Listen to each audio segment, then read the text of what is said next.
It lies with everyone in that dressing room and starts with me to everyone in that dressing room. I've said it before as well that we win together, we lose together. So I'm not going to be someone who's going to say that it lies with X, Y, or Z. It lies with everyone sitting in that room, as simple as it can get. That is what team sport is all about. Again, the buck should be stopping with everyone, as simple, because yes, we need to apply better. At one stage we were 95 for 1. I'm sure you guys must be watching the game.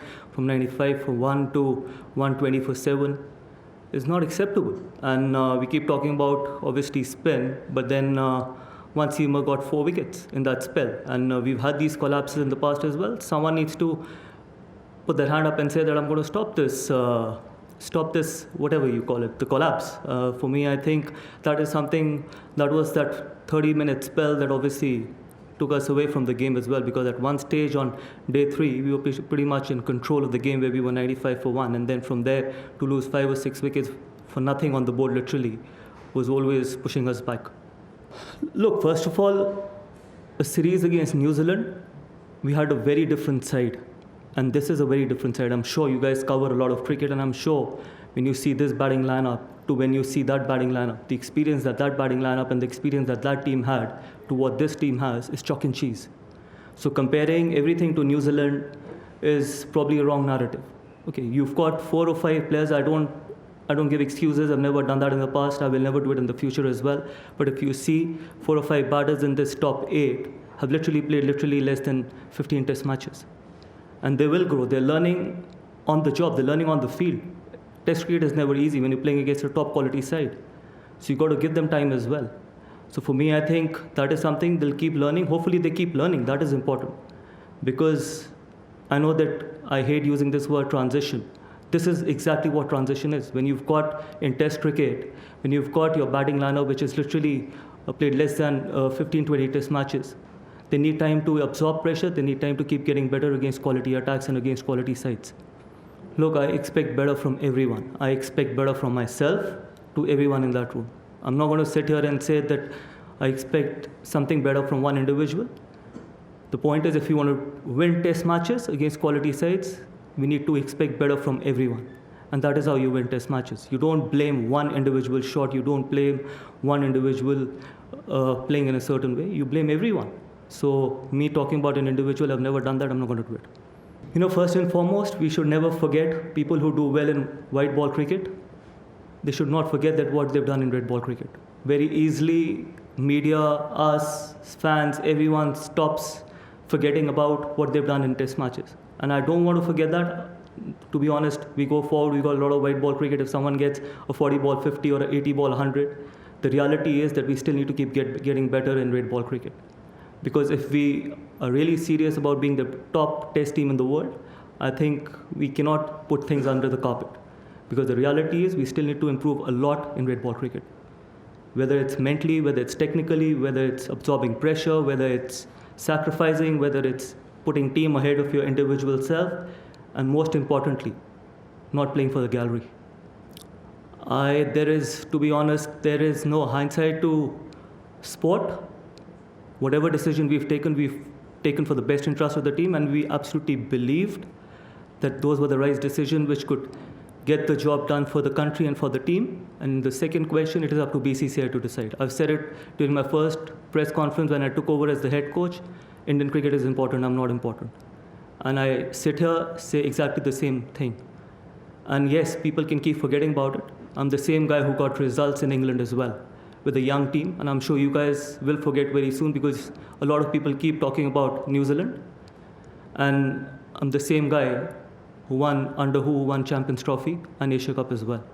Yes, this is a team which has less experience, and I've said it before as well, that they need to keep learning and they're putting everything possible to turn the tide.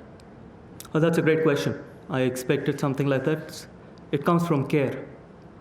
What you care about the dressing room, how much you care about the dressing room and the team. Because accountability and game situation can never be taught.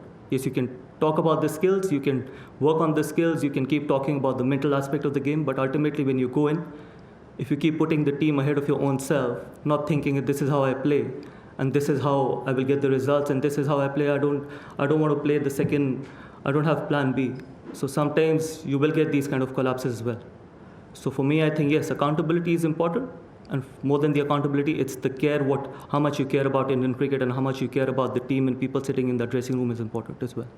Yeah, absolutely. I just said it, that from 95 for 1 to 120 for 5, I'm sure that is not technical. That is more mental, and that is about how much you care for the dressing room and how much Test cricket means to all of us in that dressing room. That is important. And it's just, the game has just got over. Obviously, you keep thinking about as well what needs to be done and where can we get better at it. And as I just said, that we need to keep getting better. We need to keep getting better individually and more importantly collectively as a team. And that is something which we're going to keep working on.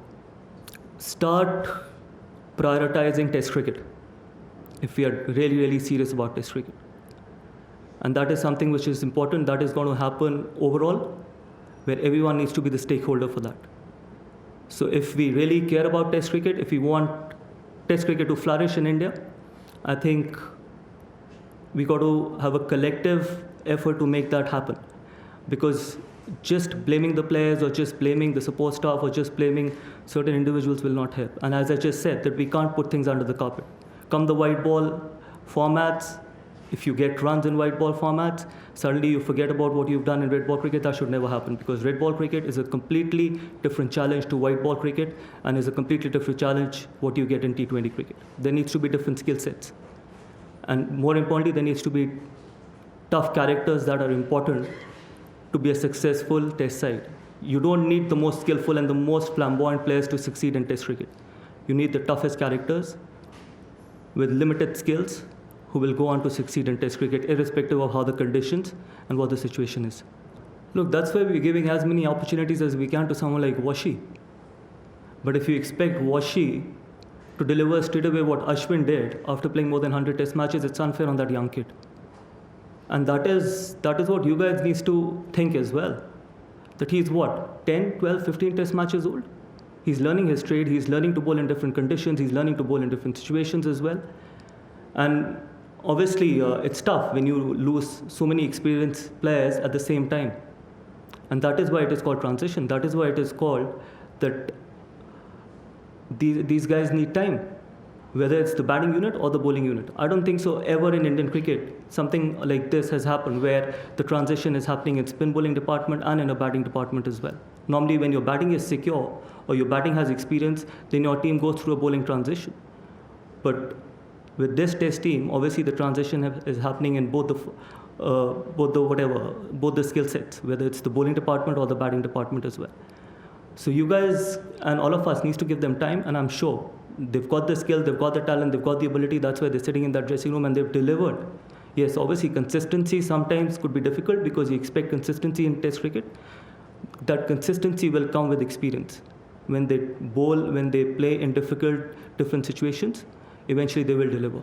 Look, obviously scheduling do make a difference. Imagine 3 days back, 3 days before the start of the first Test match, we were in Australia. And suddenly you come back from there and you have to join a Test team and you've got 2 days to plan with the Test side. But that again is not an excuse. And I'm not going to give that excuse as well. Sometimes we can probably prioritize this better. We can have more gaps in the middle so that we can probably start working on certain skill sets, because working for 2 days on a certain skill set where we always knew that they had quality spinners, they had 2 really, really experienced spinners. So that would have always been a challenge for a Test side. So that can help. But yes, there is no excuse from where we were in this Test match to where we lost the momentum. From 95 for 1, it wasn't the skill set, it was something else. It was just probably not the mental application.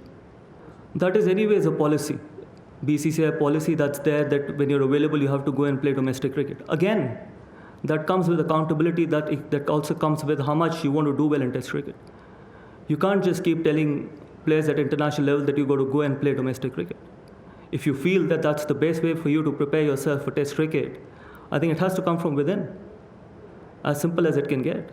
And again, a certain skill set. If you want to work on your defense, if you want to work on playing spin, if you want to work on batting long hours, those things can only be done in domestic cricket or probably how you plan before a Test series.